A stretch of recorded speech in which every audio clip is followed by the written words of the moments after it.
Welcome to the No Streetlights podcast. I'm Aaron. And I'm Tim. We'll be engaging in vulnerable conversations every Friday to shine a light on what we've been through, how it changed us, and what we learned. We want to encourage societal growth towards kindness through understanding. These conversations and the associated language can be triggering. Listen at your own discretion. But please reach out if we need to be doing something better. So, let's take a breath, relax, and be welcome. Happy Sunday to you, Aaron. Wonderful day today. Happy. Let's see, you're drinking on, I assume, coffee, but I guess it could also be water. I'm not sure. I've still got another few days with coffee before I've got to tighten up on my diet. Yeah, for fair. An upcoming situation I got going on. But yeah, I'm excited to tell you that we have another week and another amazing guest. This week we have the esteemed author of both A Generation of Sunflowers and Bloom, an advocate living... Tim, go ahead. Our wonderful guest is an advocate for persons living with borderline personality disorder and caregiver to her grandparents. Ally, welcome to the show. Thank you so much for having me. I absolutely love to talk about my experience, my advocacy, and the part that I play in my grandparents' life as a caregiver, as a daughter, as a granddaughter, and as a pocket nurse, pocket doctor. Pocket doctor, I love that. Certainly come in handy. Yes. So Ally, one thing that really strikes a chord with me about everything that I know about you, which I'm going to let you tell the audience and everybody who you are, what you're all about and everything. But I want to point out one thing in Aaron and I's opener, where we talk about encouraging societal growth through towards kindness through understanding. From my understanding, that's a very similar goal that you have. Yeah. Oh, definitely. My whole thing is breaking stigma, getting that truthful narrative out into the world about my community, how it is to live with BPD, and break those preconceived notions. I actually have a piece in my second publication, Bloom. It is nominated for the perfect poem. It is called Stronger Together. In that poem, I encapsulate the whole message of my book, and it's that we are stronger as a collective, as a community, and we grow so much stronger and better when we're doing it together. So yes, your motto and my motto completely in line. That's incredible. Ally, why don't you tell Aaron and I about how you got started in this? Yeah, so I'm 23 years old. I'm quite young. I started writing actually when I was very, very young. My Nana, who's my mom, raised me. She likes to tell me that, you would dictate stories to me and I would type them up on Microsoft Word for you. Not poetry, just my mind was full of stories. So I would tell Grandma and she'd type them up. Fast forward a couple years, I'm in high school, I'm 14. I have an incredible English teacher who just really encouraged me to write poetry, submit to the high school's literary arts magazine called Ignite. And fast forward a couple more years, we're in grade 11. I submit for the first time. I didn't in grade 9 or 10. I submit in grade 11, and my very first time I submit, I get in. So that was really exciting. I actually am doing a post next month about my Ignite experience at Glen Lawn and how that really started. And in grade 12, I yet again submit, boom, got in. At that launch, it was my first time doing spoken word. So it was really cool. Everything really started in grade 11. So I would have been 16, 17, now I'm 23. So I really went headstrong into the idea of a book in 2020. I was diagnosed with borderline personality in September of 2020, though I knew I'd been living with something basically my whole adolescence and teenage life. I knew it wasn't the, dare I say, cookie cutter depression or the cookie cutter anxiety. There was just something more. So I sat with that. I got the diagnosis in 2020 and I said, okay, it's time to show family and friends what it is to live with such a tumultuous, serious psychiatric condition. I mean, here I am sitting, thriving, doing very well, but it wreaks havoc on the mind and the heart and the body. So I decided we're going to put out a poetry collection. It's going to be raw. It might hurt some people, not by using names, but with the content and subject matter, I said this might really hurt some people people in my life like my father or my grandparents. But you know what? They need to know what it is to live with severe trauma and a complex psychiatric condition such as BPD. So out comes A Generation of Sunflowers, February 19th of 2021. It's a very short collection. There really isn't a lot to it, but it packs a punch. What I wanted with this was to gut punch, and yes, with some anger behind that, gut punch my family and friends. This is what I've been living with. I've been masking for 21 years, and I'm done so. I'm done. So I know this is a long answer, but I like to give a lot of context. This book, like I said, came out in February of 21. I actually only printed 65 copies to begin with. Wow. It was never supposed to be what it is today. It was just to share my vulnerable story with family and friends. But the responses I was getting literally were touching me to my core. I was getting messages like, Ally, this was a love letter to me. How did you know? Did you read my journal? You validated me going to therapy. Boom. That was the kicker. I said, oh, okay. People internationally need to read this. People in my city that I don't even know need to read this. So I took the chance. I made an Etsy store, and now I'm selling internationally. That's kind of the story of the first one. Well, we'll talk about the second one later, but there's my long answer. Okay. Beautiful answer. Yes, thank you for that. I think it's incredibly important to be honest about the way that we've interacted with people and the impressions those have left. Yeah. But a lot of your works to me sound way more like hope and love stories to yourself in accepting. And so I'm curious what BPD looks like to you, because I know my depression and anxiety. I know a little bit about what Tim's going through. I could never, but I'm wondering, what does that mean when you talk about these severe symptoms and living with BPD? In a nutshell, it looks like a crazy person. It can manifest like a crazy person. I hate saying that, but that's kind of what it looks like on the outside. On the inside, it is a confusion of emotions. There is, who am I supposed to be? What am I supposed to be doing? Why am I here? There's the impulsive actions and thoughts. Oh, I want to go out and spend $150 and I don't have it. I'm still going to do it anyhow because of the rush that I get. I've really struggled with promiscuity and sex, unfortunately.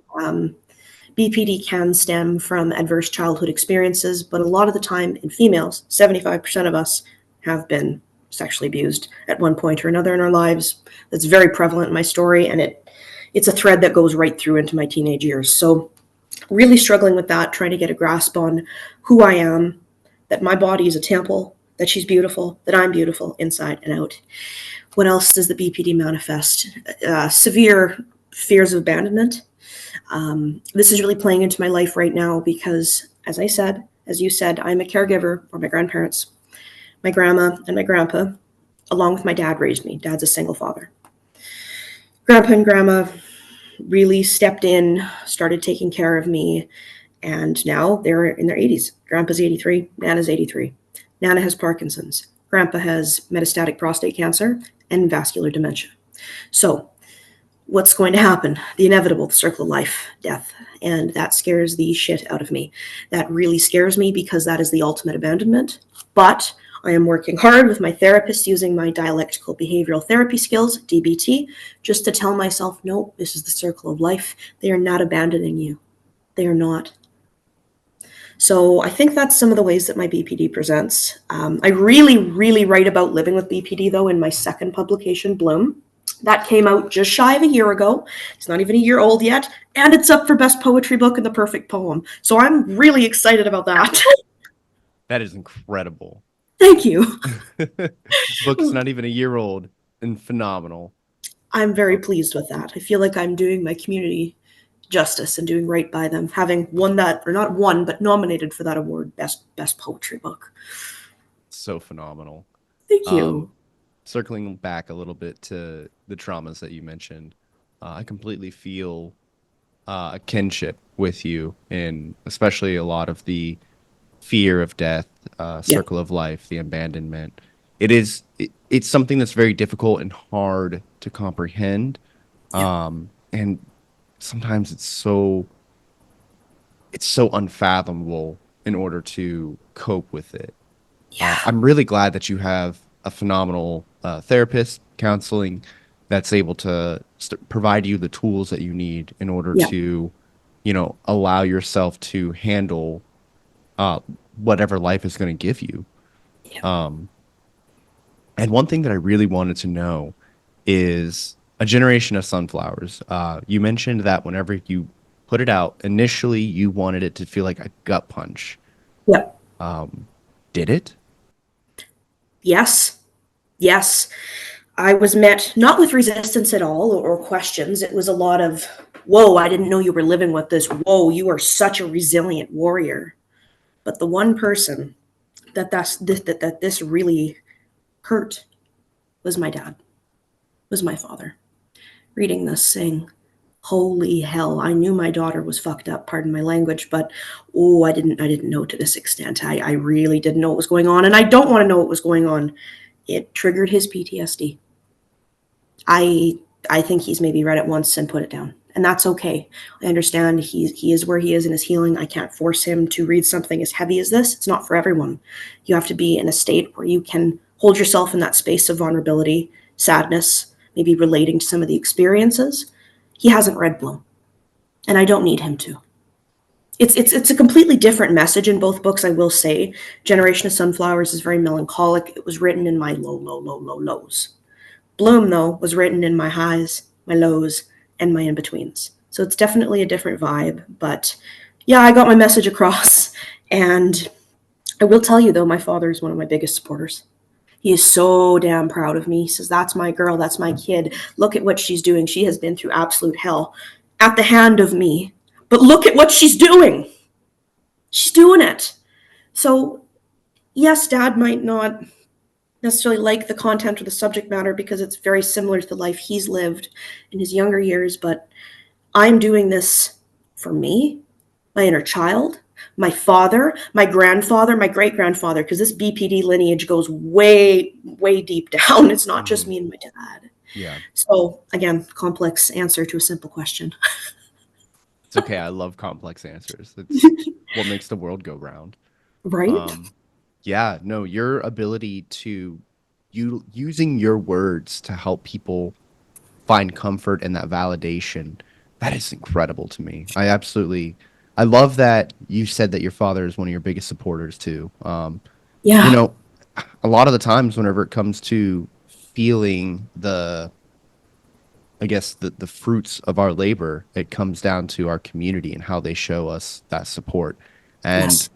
I'm so I'm so glad that you've had that impact, and you've got the feedback that you deserve rightfully from putting into words what you've been going through, your experience, the human experience. Yeah. And again, so phenomenal and congratulations. It's very difficult. I will tell you, there are times where I'll look at a piece that I've wrote and that's published in one of these collections, and I'll say, "Oh damn, I published that. Oh, I don't know if I should have done that. That's really pointed." You know what though? The void needed to get that out. My inner child needed to get that out. My poetry comes from a very deep place. I don't just give myself a prompt, sit with my pencil and write. Mhm. Uh-uh. This is my void. This is the innermost parts of myself speaking because I've been so disconnected from my body and my mind and my heart for literally as long as I've been living, existing. So Yeah. it's time to alchemize those now and integrate them into one another. Yeah. So, yes. How Uh, phenomenal. Thank you. Thank you. I, I also love, most people are more familiar with cognitive behavioral therapy. So I love that you have brought up and kind of shown a light on dialectic therapy because Yes. it's so incredibly important to change the way we think. Yes, yes. Uh, not saying, why is this happening to me or I can't. No, it's, we need to take that power back. And Radical acceptance. yep. Yeah. And in order to heal from everything that we've been passed down through the years, Yeah. it is important to go back and heal the inner child to fix the generational stuff. Yes, and that is what I'm working very hard on this year. I said to my therapist, I didn't talk to her January 1st, but it felt like the beginning of the year. I said, you know what? We're back to the drawing board now because some things are really hitting me. I'm getting halfway through my 20s. It's time to really peel off some scabs and let them heal naturally again. So I am working on my third collection, Flourish, that will finish off the Floral Trilogy. This will come out sometime next year, 2025. This volume I'm kind of stumped on because it's not centered around one issue. It's ambiguous healing. Honestly, I should make that a title of a piece. That's like really, but that's how I'm feeling. It's ambiguous. I'm healing the molestation, the sexual abuse, the breakups, the promiscuity, the intensive rage, the self-hatred, also addressing the self-love and the progress that I've made and how stable and just how well I'm doing. So yes, this last book is really going to encapsulate at least what it feels like my whole life. I'm closing a chapter and I want to bring little Allery. Allery is my real name. I just don't go by that name. I'm bringing 7-year-old Allery out, saying you are safe to exist here. And that's a scary thing to think about and do, but it's time. Because when I do well, when I book another book signing, I just feel her inside of me going, yeah, you go, girl. This is us. This is you. You were that incredible woman. And I was just saying to my grandma yesterday, I had some tears over it. I said, I'm saying everything now that I couldn't when I was 7, 8, 9, 10. I could not say any of this to my bullies. I couldn't say any of this to my abusers. But look at me now. Look at me now. Taking the lemons and squeezing them in the oppressor's eyes. That's for damn sure. I hope you've got some salt. Yeah. Got that right. Yes. Yeah. Go ahead, Tim. Your books sound like it's a full journey, beginning, middle, end. I mean, I know we haven't got the opportunity to experience this last publication yet, but from everything you're saying, you start off with like the emotion, the rage, the anger and everything, and then you work your way through that. It's almost like watching healing in progress. And I mean, that's phenomenal job on that. I really can't wait because I already own your first 2 books. I'm very lucky. My wife was able to. I know that you and her have had some communications in the past, and she absolutely adores you. And she has your 2 books, and she said she loves them. But I can't wait to get my hands on that third one. I can't wait. It's going to take some time. I feel really, really stumped on it, to be honest with you. It's not as clear cut as the others. As I said, it's ambiguous healing I'm doing. Yeah. Why do I know that term or use that term? Well, with dementia, it's a different type of mourning and grieving that you do because you are mourning and grieving someone who is still here in body but not present in mind. So that's called ambiguous grief or ambiguous loss. And I feel that's really appropriate to my healing right now. So my life is just ambiguous and ambiguity. Yeah. And it's really unfortunate that you have to have these complex emotions come at you in such a distorted and I guess, because a lot of people, right, like whenever it comes to, like we were talking about with grieving, there's a linear path for grief. It's very well known, very well documented, but you're talking about you have to handle grief as it comes, and it's not always going to be a straight path. And it's so difficult and so complex. One day at a time. Yeah. That's the motto, however cheesy it sounds. My 2 mottos are we are stronger together. We are. And also taking it one day at a time. One with the borderline, because literally every goddamn day is different. But second, with dementia, no day is going to repeat itself. One day Grandpa knows he's here, and one day he thinks he's off in Toronto. Like he doesn't know that he's in Winnipeg. So every day is different, but the love isn't. For myself and for my grandfather. Yeah. Yeah. So I'm going to touch back a little bit because it's going to take me a while to chew through these ideas as we go through them. Yeah. But I do love that when you were talking about the things that occurred in your past and just having the opportunity to say now what you couldn't then. And that's really what it looks like to learn to set healthy boundaries, to love and respect yourself. Because, you couldn't say it then, but you needed to. So now you're empowering yourself to do it now. You've got that right. And I was so empowered to write a piece called Boundaries Are Healthy in Bloom, and I'd love to recite it if that's all right. Please. Mhm. So this is a piece in the third section of the book, in the stem section. Why the stem? The stem is our body. I effectively connect the parts of the hibiscus to our well-being. So the stigma is our mind. The stigma is the top of the sunflower, the hibiscus.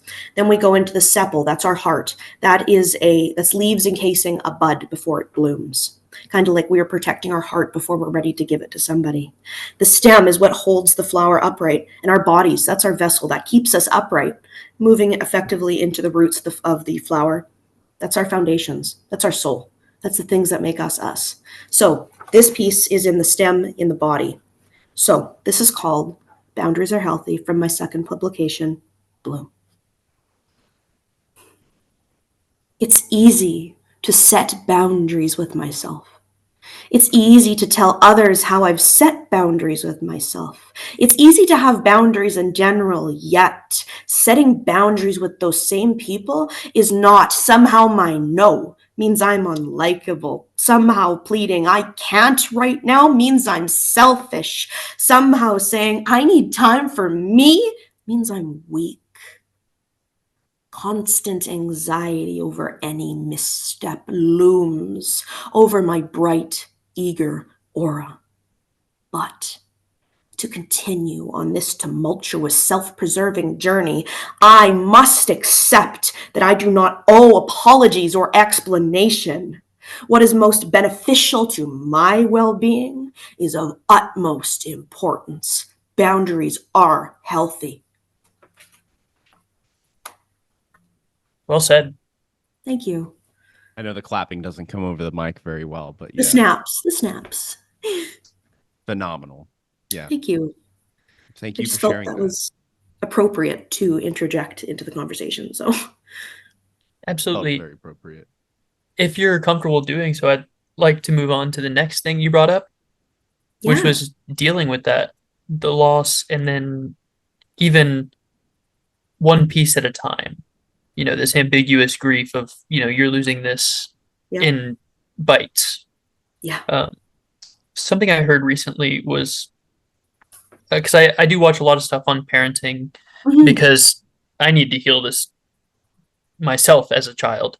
Mm-hmm. So one of the things was once you become a parent, you realize that your job is to become a ghost for your kids because you can't control them and mold them into you because they need to become what's next.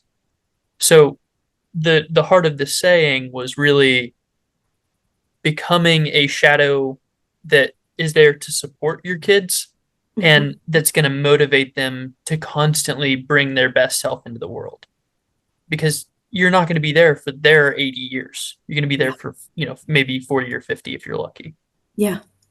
But I do love the understanding that we aren't this body and we aren't our mind. So even as we do lose these things, we still have this pure memory and this foundation that they've helped us build. Yeah. So that we don't lose them. We step in to their shoes and take their responsibility and carry it way further than they imagined. Carry the torch for them. Yep. Yep. And that's what I'm feeling that I'm doing with my grandfather. Grandpa was an agricultural economist, say that word wrong, and he was also a professor here at the University of Manitoba in Winnipeg, Manitoba. He also self-published a book on his divorce in his 70s with my grandma. Yeah, that's ballsy. Damn, Grandpa. And it just really inspired me. I said, hey, this old bird can do it in his 70s. Hell, I can do it at 20. So I did, and he really inspired me to use my words to heal and to channel catharsis through my words. So I've taken the torch. And I'm running, and he is so proud of me. He reads this book over and over again because obviously he doesn't remember that he's read it. So he's like, I have questions about your book. I'm like, okay, write them down, and when I see you on the next day, we'll go through them. So yes, carrying their torch. Incredible. Yeah. Wow. Really, is that kind of where you drew a lot of your inspiration for wanting to get involved in publication? Grandpa? Yeah. Yes. Yeah, because I had no idea how to do it. I mean, I knew I had all this poetry, wasn't sure what I wanted to do with it. I didn't really think I was that good. I mean, yeah, I got into Ignite when I was 17 and 18. Big whoop. It's another thing to have your own publication with your name on it, your name right on the cover. So, Mhm. yeah, seeing Grandpa do that was very inspiring. He showed me that you don't need a Mac laptop, you don't need some fancy program. You just average Joe Blow, regular computer and a Microsoft Word processing app or whatever, and it's very easy to do. So yes, he inspired me. He's also really pushed for my education from the time I was in pre-K, even now saying, you got to get to university. Grandpa, I can't get to university. I'm tending to you right now. My time will come and I'll go later in life. I'm still very young. He's been a big supporter of me, and I actually write 3 pieces for him in Bloom. My goal was to get this out before he passed. Of course, he's still with us, but Grandpa had a stroke. It would have been April 7th of last year, so we've surpassed a year now. And I was just about ready to release it at that time last year. And I said to my illustrator, we got to get this done. I don't know what's going to happen with Grandpa's brain in the next couple months. We got to get this out, got to get this out. And I got it out. And now he reads it over and over and over again. So I did not write a tribute to him in Agos, in A Generation of Sunflowers. I did for my Nana, the last piece in the book. But Bloom, there's 3 pieces about my old bird. That's what I call him, old bird. Yeah. Yeah. Beautiful nickname. Yeah. I know having your books and your poems, it's got to be very difficult for you to pick out, I guess, what you could call favorites. I imagine it. I mean, it's got to be a constant cycling thought process, right? And that's kind of how I view whenever Aaron and I talk about No Streetlights. We've done a couple episodes now where we talk about, our where were we at when we recorded this and stuff like that, right? Like our fireside chats, we call them. Yeah. And sometimes when we're going through the episodes, we'll be like, oh, this was my favorite episode. No, this was my favorite episode. Yeah. It's hard as creators for us to sit there and definitively state this is our favorite. So Mm-hmm. the way I like to look at it is our bias towards which ones we like more or less change depending on the day or hour or whatever, right? Yeah. So what I want to know, and if you can provide an answer to this, Ally, today, what is your favorite piece? In Bloom. It's Bloom. It's in Bloom. And this, anytime I get to do spoken word or a performance, I'll always pull this piece out. Excuse me while you guys take care of that. My dog's barking at the window at the neighbor. Oh, yeah, that's fine. Yeah. So I do have a poem, and it is called A Love Letter to Myself. So why did I come up with this piece? I wanted 50 poems in Bloom. I did give myself some structure as to the things I wanted to get out. And I was really struggling with piece 49 or 48, 49, 50. And I was saying, what the heck am I going to write about? Well, are you strong enough to write a letter to younger you? No, not yet. Save that for Flourish. So I went ahead and wrote a love letter to me right now, because I've never received a love letter. I haven't received words like this from anybody in my lifetime thus far. So I decided I'm going to give that to myself. So my favorite piece out of both publications is A Love Letter to Myself. I'll kind of, little Easter egg. So my illustrator does little illustrations for most poems. That is me. That's me naked looking in a mirror, and she drew it. Why? I make reference to being Rubenesque. If we know Rubens paintings, that's voluptuous, curvy, kind of bigger women back from, well, I don't know, the 1600s, 1700s, whatever. That was praised then. Why can't it be praised now? Because I am a Rubenesque woman. So I'm going to go ahead and recite this poem, if that's all right. I love reading this poem. Yes. And this is a love letter to Ally, a love letter to myself. Here it is. You are curious, a soul yearning for more. You are selfless, a heart that continuously gives. You are inspiring, a mind full of wisdom. You are ethereal, a spirit that transcends this world. You are Rubenesque, body exalted. You, my darling, are divine. A love letter to myself. Simple, easy, poised. Excellent work. And the important thing is saying what you need to hear. So I Yeah, think it's an incredible gift to yourself to say, I see you and I accept you, and you're worthy of that love and that acceptance. took me Very a long powerful. time to get to that point, but it took me hitting rock bottom in 2020, the worst year for literally all of us with COVID and everything else hitting the fan in my personal life. I looked at myself metaphorically in the mirror, but I also did look at myself in the mirror and I said, you got to change. You really need to do something. And that's when I took the bull by the horns and decided to actively change my life. And that included getting rid of unsustainable, negative mindsets and pathways that I'd made for myself to survive throughout these 20 some years I've been living. So I've changed that and I now love myself abundantly. Yeah, I might be a little overweight, might be a bit chubby, and that's all right. This is the body I've been given and I love it. Yes, I want to lose weight, not for the fact that I don't find myself beautiful, because obviously writing this piece, I find myself gorgeous, beautiful inside and out. But I want to lose weight just so I feel better, feel healthier. Not look better. I'm happy with that, but just to feel better. So that was a big mindset change, to lose weight because you look ugly, to losing weight just because you want your body to feel better and live longer. How's you longer? Yeah. Wow. So I was a little bit speechless at the end of the reciting of that poem. I could feel how vulnerable it was. And I really hope that our listeners uh rewind the episode and go listen to that again. Because holy crap, I had goosebumps when you finished it. Beautiful piece, seriously. Um, God. Sorry, I I, just I don't know. I don't think I have any further additional no, words on that. Beautiful. Thank no, you. that's okay. Like I said, this is my void speaking, my inner child. This isn't child's play where I sit with a pen and a paper. This is the rawest, deepest parts of me, and it's scary to put that out sometimes. But God, I love this piece. Oh, it's so powerful. It's like that's a gut punch, and we all need to hear this. Actually, I've suggested in another podcast that as an exercise, a writing exercise, write a love letter to yourself. What do you need to hear?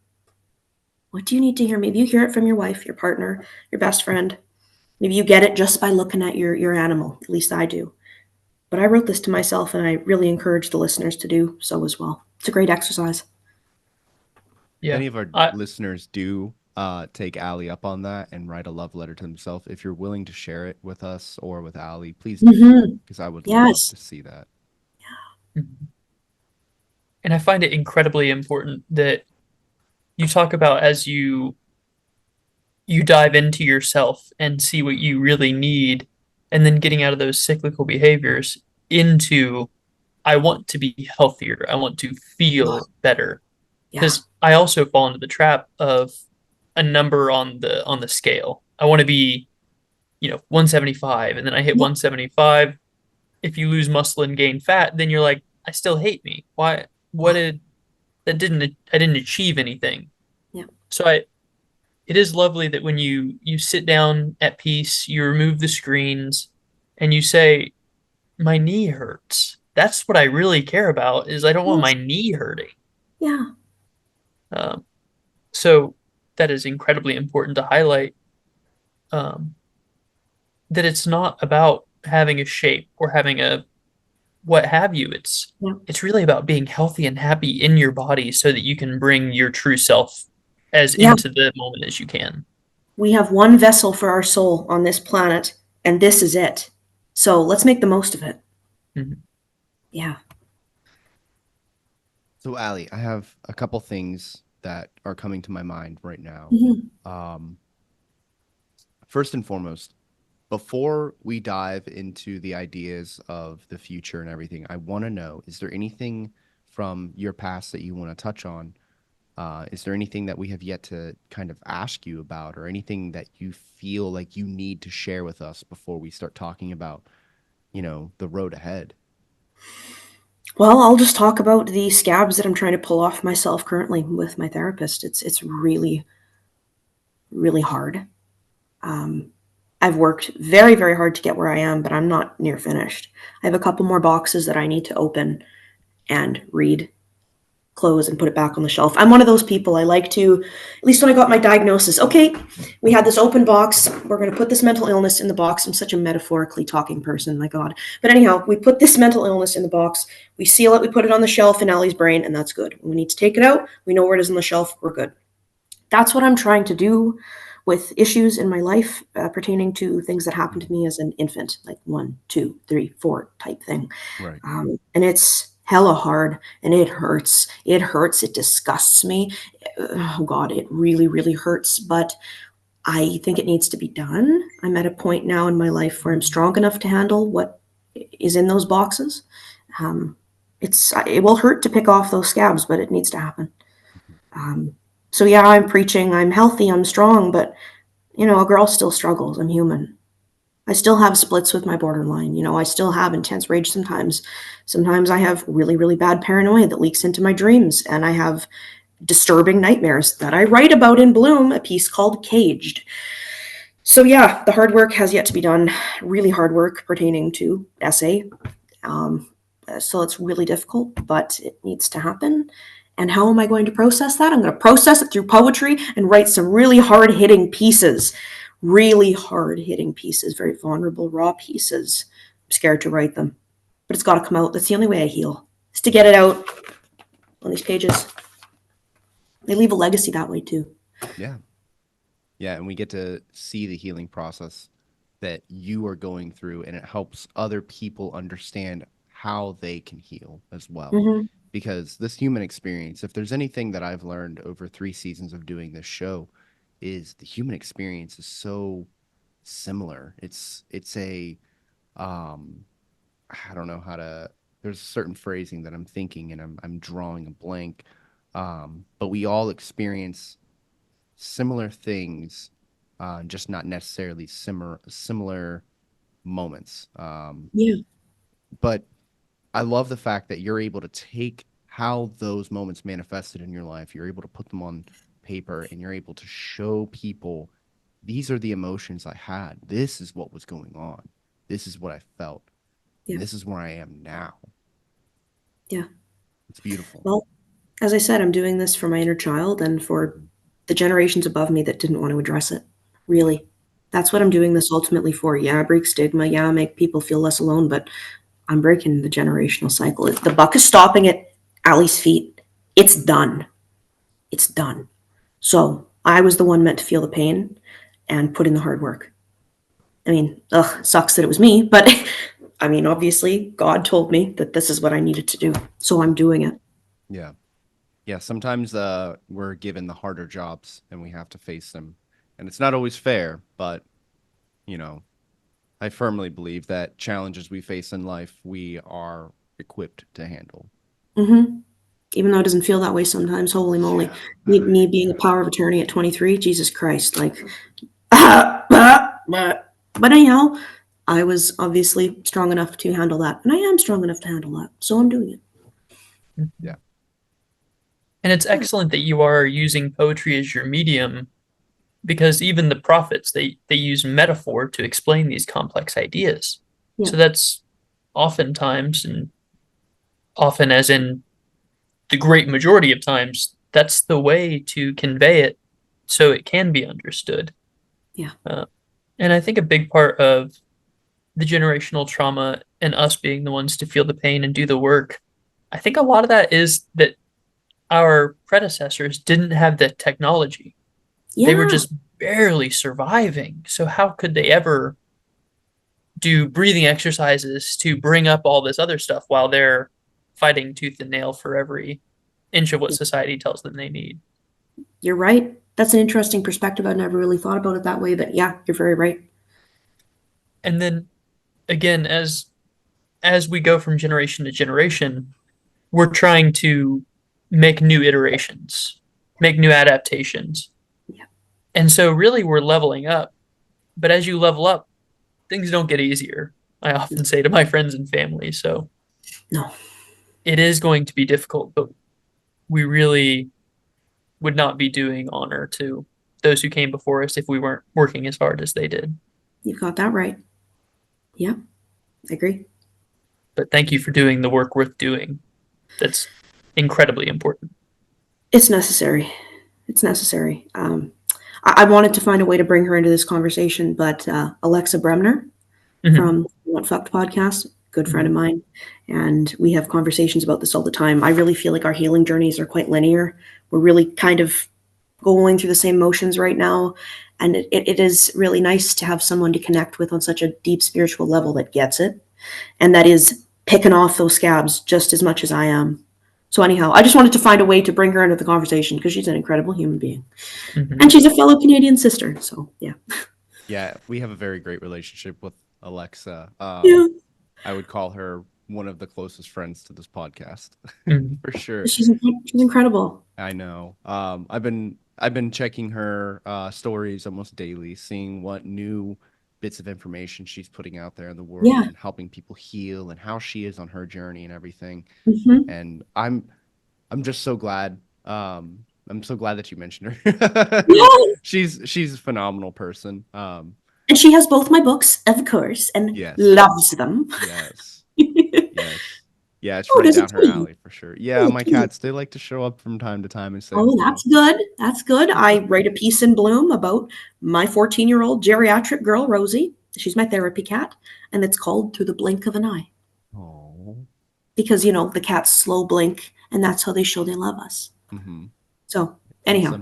Sometimes they like to put their tails right in our face. Oh, Christ. I was literally talking about that this morning. I said, why does Rosie put her tail and her ass in my face all the time? I know it's trusting. She's just showing she loves me, but go away. Gee whiz. Sometimes, please. Like moments right now where she just won't stop hitting my Yeah, she just need a little baby. Yeah, she's just making sure she knows. She wants to get on camera. Has animals played a big role in both of your healing journeys and in your life? Yeah. Aaron's pet, Charlie, I got to foster her for a little while. I will say that dog saved my life. Helped me save myself. Helped me save me from myself, I think is the best way to put it. Yep. And not just that too, but when I came out here to Italy, I was still back in 2020. I was still very much in the thick of it. I had not found any kind of resolution to my anger, my grief, my depressions. And I had adopted 2 beautiful cats. You can see one right here. Her name is Lilith. And 2 on the gaming chair. Yep. Yeah. And then that one is Ava. Beautiful babies. And they have been a massive important mainstay and anchor in my life and helping me come to terms with my emotions, come to terms with where life is now. And there's something so pure about the love and compassion that you can receive from an animal, and it just reminds you that love is it can take so many forms, and sometimes it's a 4-legged furry beautiful creature. It just honestly brings a tear to my eye just because I call her my daughter. She's my daughter. She's my little girl. Yeah, these are my babies, as I call them. Yeah. They're my children. I tell my mom, because my mom keeps asking about whenever the wife and I are going to have children. And I'm like, what are you talking about? We have 2 children. In this economy? Oh my God, yeah. And in this world? I think 2's enough, Mom. Yeah, exactly. Oh, I love that. I'm very pleased that I'm not the only. I mean, I know a lot of people find solace and comfort in their pets, but just hearing another fellow warrior and warriors that their pets have played such a big part in their lives just warms my heart. I'm glad. I'm sure, Aaron, you can echo the same. Yeah, Charlie has been phenomenal. I thought I rescued her when she was 4 with the severe anxiety out of the pound, which I knew she wasn't going to get adopted. Having worked and do some behavior and training work, I was like, I got you. We're good. And, worked very intensely for a very long time to try and rehabilitate her. And then when I came back to the States in 2020 and was severely depressed after she'd already helped Tim, that was my reason to get out of bed. That was my reason to get up. That was my reason to have the sunshine hit my face, was that I needed to walk Charlie. Oh. She deserved it. But I do love having integrated our families now, my wife and I. We have 3 cats, 3 dogs at the moment. We have 2 guests in the house, which were the ones who were barking earlier. And we just had 2 guests that left and went back to Italy to their mother. And I love that they all have different needs. Courage, her anxious cat, he needed a dad. And now that I'm here, he comes out all over the house, not when guests are here and stuff, but even yesterday he had his nose out of the door and he was sniffing outside. And he's ventured out in the backyard a couple times, like, holy shit, there's a whole world out here. This is insane. Yeah. And Taquito oftentimes, will come in and lay on me because I'm dad. So the dogs aren't gonna fuck with him when he's with me because they know better. There's always dogs and whatever just laying all about her. But it's important to realize through them that explains how we need balance. They explain our needs so well that you need a feminine energy to make you feel safe. Yeah. And warm of feeling safe and protected and yeah, nobody can mess with me. I'm here.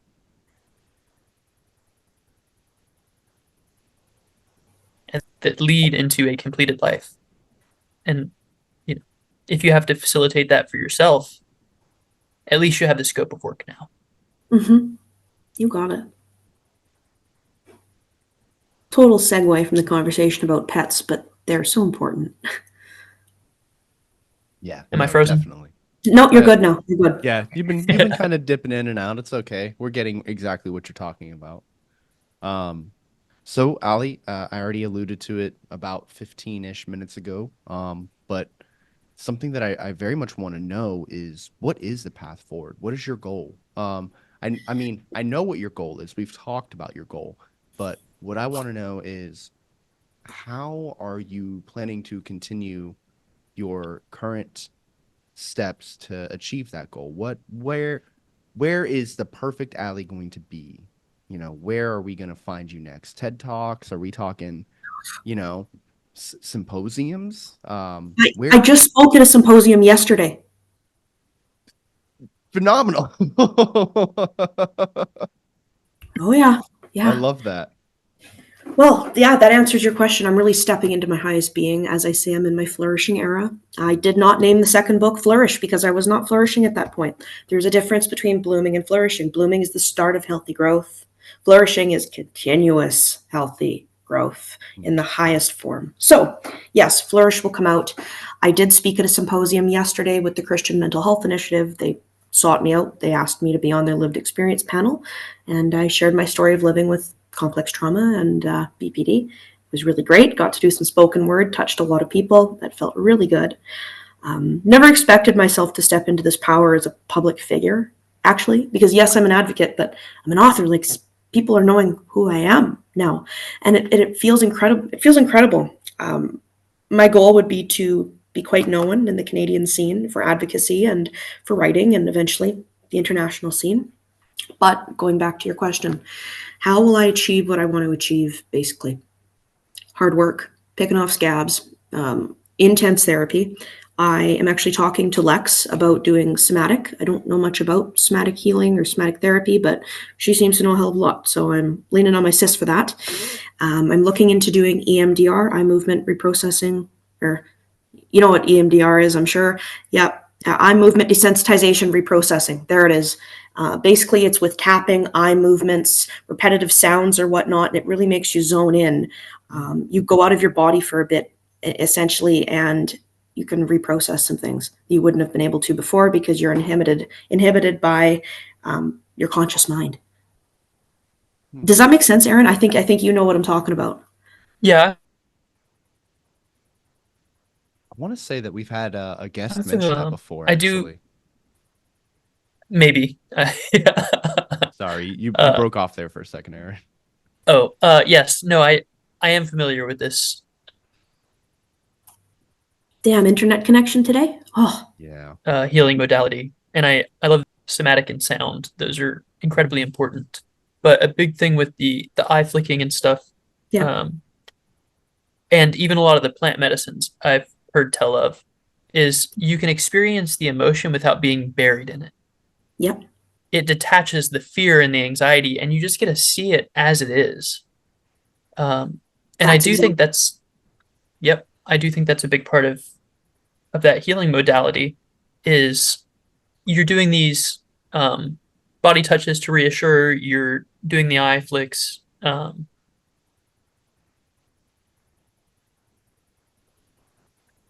and you can't do that if you're not safe. So it reassures your body and your mind, I'm safe, I'm safe, we're good. It's like Yep. that there's a classic New York City subway video of a dude stepping everything down because our brain tells us, wait, if he's eating, there must be no threat because you can't eat if there's a threat. Yep. So that's what the eyes do. If you're looking all the way off to the side, clearly nothing's going on that you need to be deadpan focused on, dead ahead.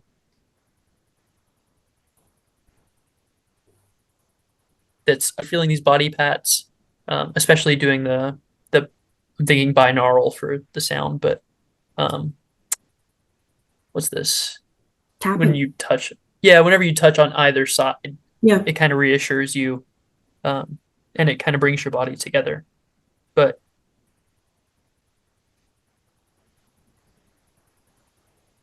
complex trauma, being able to unwind those strings, and then one of the biggest spiritual revelations I had was unwinding uh like a string of lights tangled.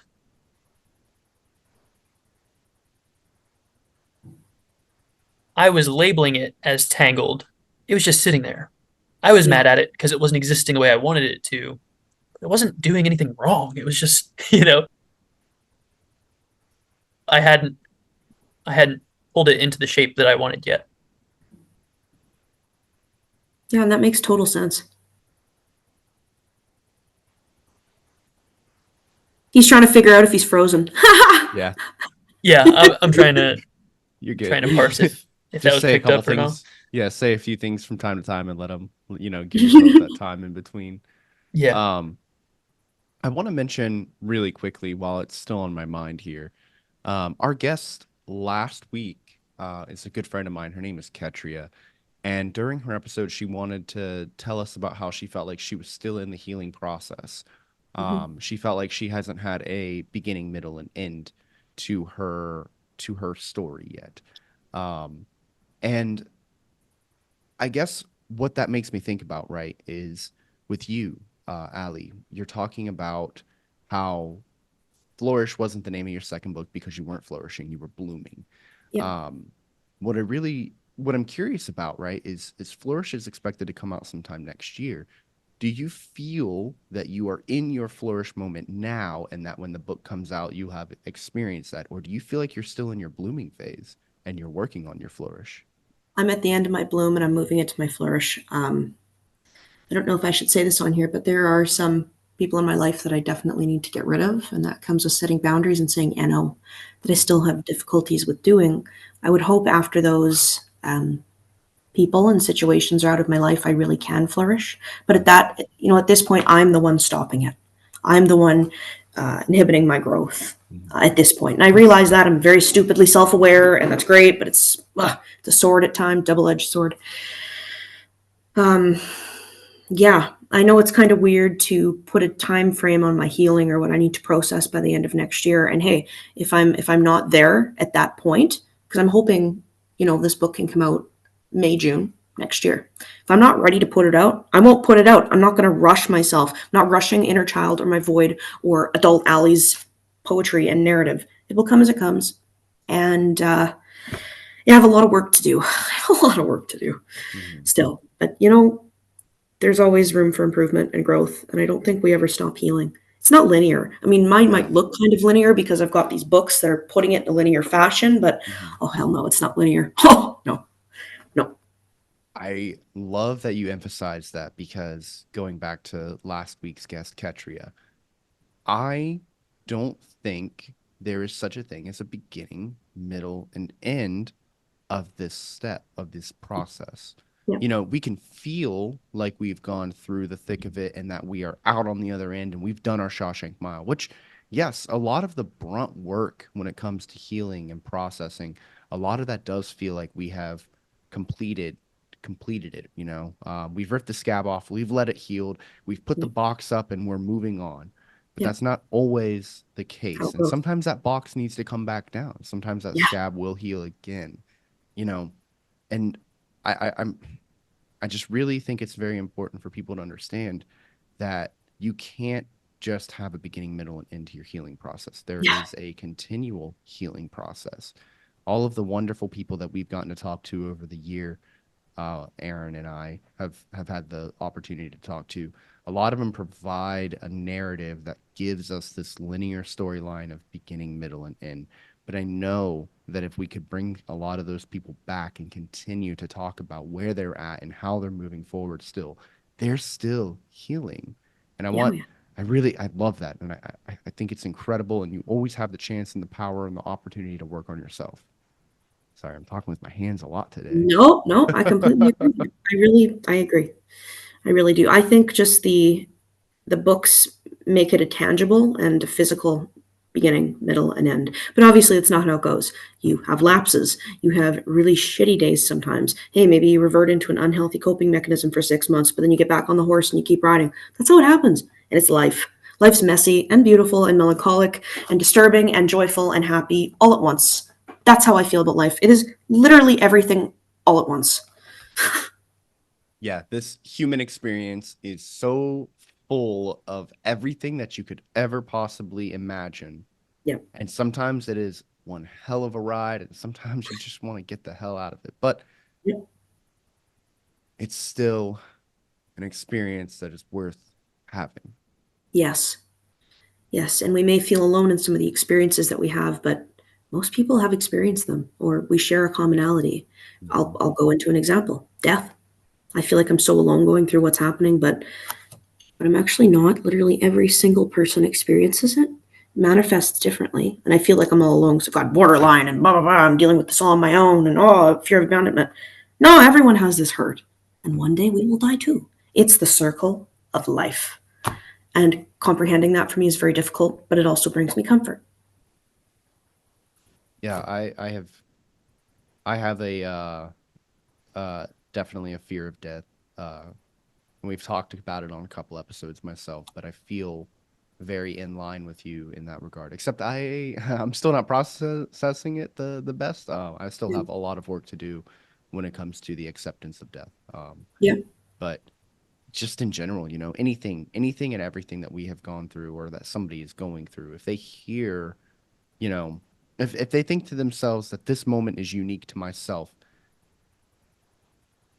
not necessarily. Like, it is, the circumstances that led to it are going to be unique to you because that is your life, that is your experience. But the emotions you are dealing with, the trauma that you are facing, there are people who have faced those. There are tools out there and people who have comprehended and coped and learned and moved on and grown stronger, and their bones have healed and their scabs have healed and the box has been put up on the shelf. Yeah. Yeah. You're right. What a cool conversation we've had today. I love it. I completely agree. Excuse me. I completely agree. Yeah. Awesome. Well, we are reaching the hour of our recording. Before we close off and everything, I just want to make sure that we have had the opportunity to discuss everything. Ally, do you have any closing thoughts or anything that you would like to talk about before we call it a day?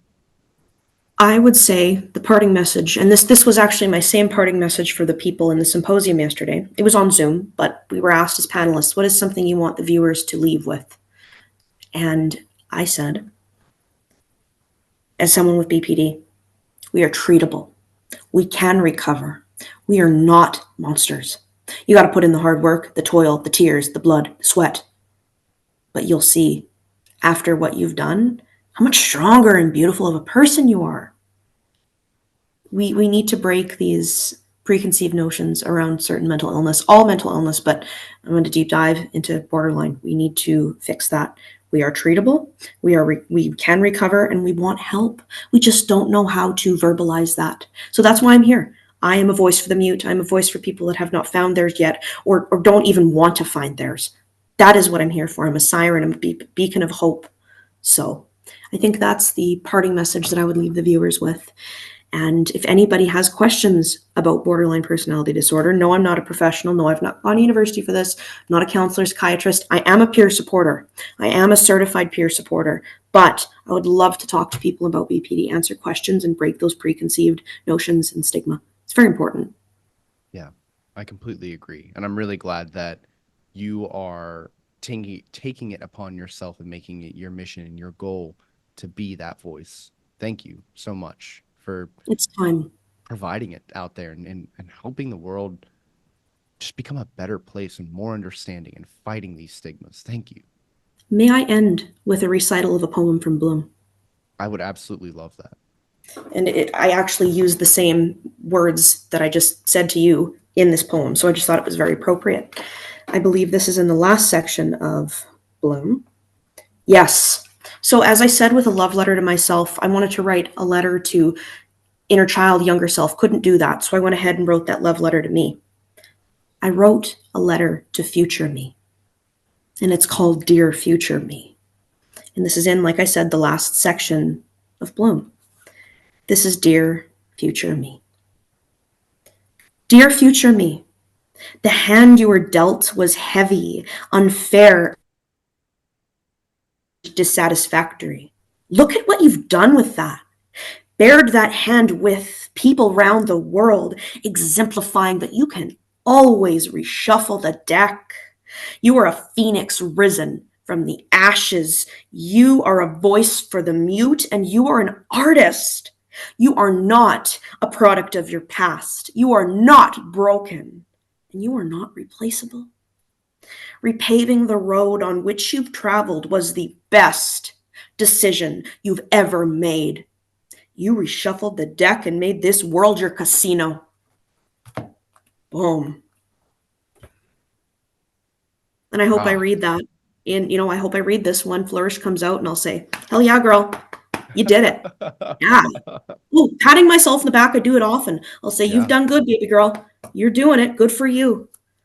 Oh my God. An absolutely phenomenal piece. Another banger, as I can put it. Yay. It resonates so well. Oh my God. We've talked at great lengths at this point about, the past, the present, and the movements for the future. Aaron, do you have any closing statements for us? I have been working on this thought for the past 20 minutes or so. The reason that our healing oftentimes looks linear from the outside is because words and photos and even podcasts, they limit what you're seeing. Words have very clearly defined parameters. So whenever you say something, they take it as that is the entire truth. Mm-hmm. But that is part of this much greater, much more complex truth. Yeah. So it is going to look linear, but if you understand that we're all interconnected and we're all, as you've often said, living similar experiences just in different places at different times, understand that and realize that there is so much going on. We could never possibly express our totality, and it does a disservice to see or hear something and say that's it, that's everything. Because you really have to dive into the experience to understand it. And once you're there, I mean, there are only so many allegories and metaphors that can bring someone close to what you're experiencing. So I would say that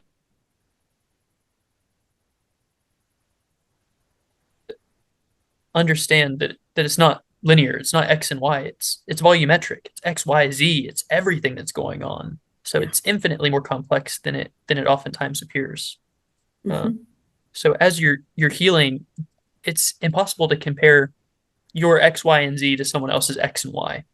Yeah. So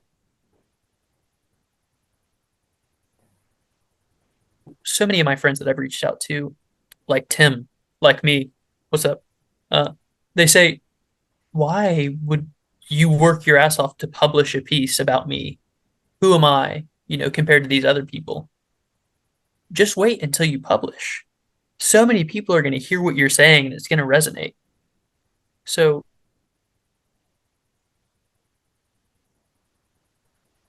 that it looks different everywhere, and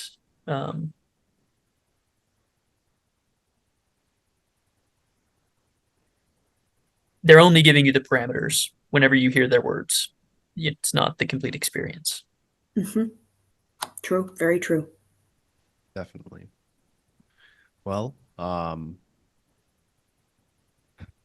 beautiful thoughts, Aaron. And Ally, phenomenal poetry. Thank you so much for sharing those with us today. I really appreciate you having me on and, helping me break the stigma and get that correct, truthful narrative out into the world about borderline. It's time that this change occurs. Yeah. Consider us additional allies to your battle, because we're here and we want to make sure that we can help fight any of these stigmas as well and promote that growth, that societal growth towards understanding through kindness. Yeah. I think I butchered the way we say that, Aaron. Oh, I think it's okay. Aaron's the guy with all the better words. I say decent words from time to time. You're good. You're good.